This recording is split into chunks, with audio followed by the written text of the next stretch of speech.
Hello guys, good morning. Dito pa kami sa bundok, hindi pa kami nakaka-uwi. Sobrang lamig dito, ang sarap ng hangin. Yan si Gladilyn. Mayroon siyang ginagawa. Huwag lang tayo maingay guys, hindi niya alam na binibidyo ko siya. Ano kaya ang ginagawa niya? Bakit may itak siya at na hawak-hawak niya? Ano ba yan? Papakamatay ba yan? Nandyan sila.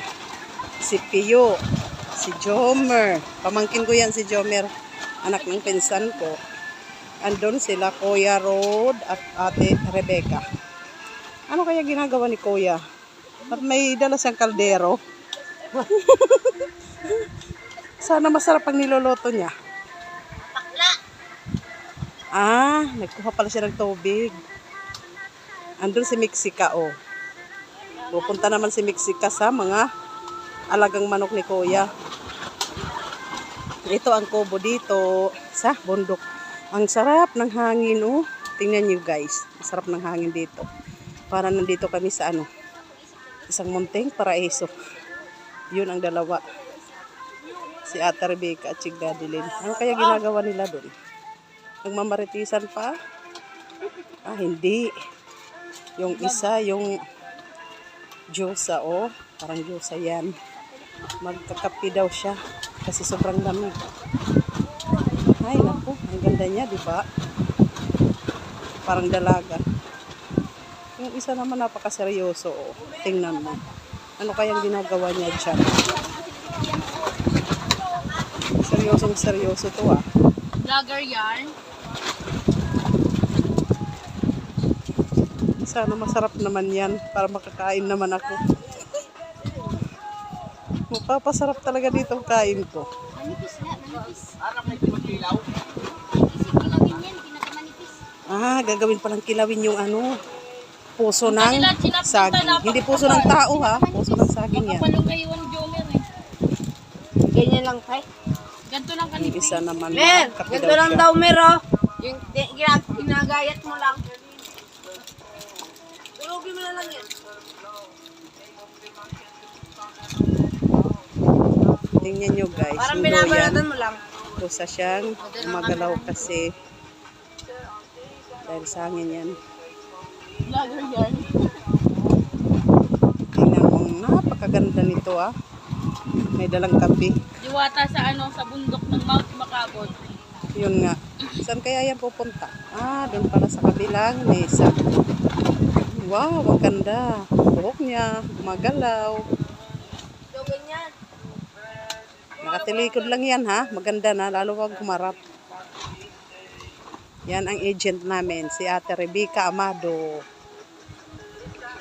Di ganyan, pailalim. Yung nakapula naman na kulay na damit, si tatay yun. Tsuhin ni Ate Rebecca. Doon ang baba ng kanilang bundok. Napakalawak dito. Sobrang hangin. Sobrang lamig pa.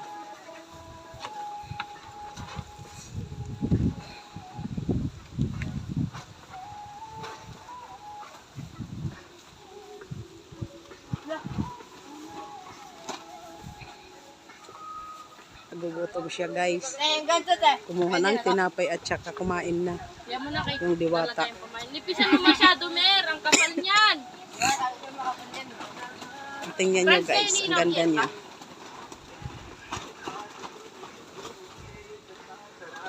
Nag-iisa lang siya na maganda dito sa bukid.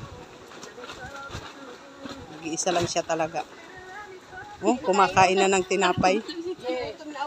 Nag-iisa lang siya talaga na pinakamaganda dito. Wala nang iba.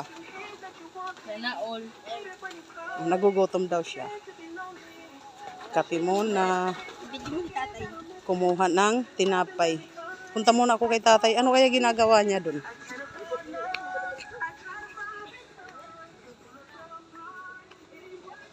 Diyan si tatay. Magugulay pala si tatay. Masarap. Sigarilyas at saka pichay.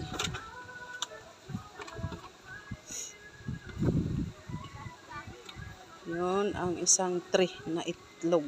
Bigay ng kapatid ko. Kahapon. Videoan mo ko. Oo, tay. Baka mahuli kita. Hindi yan. Pogi ka naman dito, tay. Ito ang So, ito na tao, huli ninyo yan. nagsaing na si tatay ng kanin kasi gutom na daw kami. Ano kaya ang ginagawa ni Mexica? Ah, nagpunta pala si Mexica dun sa likod.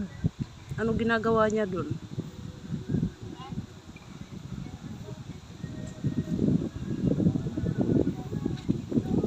Yan na guys. Yan, si Kuya Ron may dala na naman kaldero. Ano kaya ginagawa niya? Ba't palaging may dala na kaldero yan?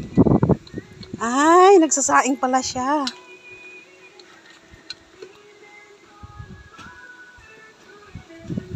Si Jomel. Ba't may dalang itak yan na bata na yan? Parang may gustong katayin ah.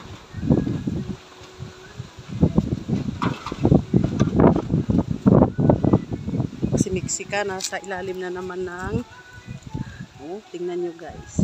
Mexica nasa ilalim. Halina, makiat na.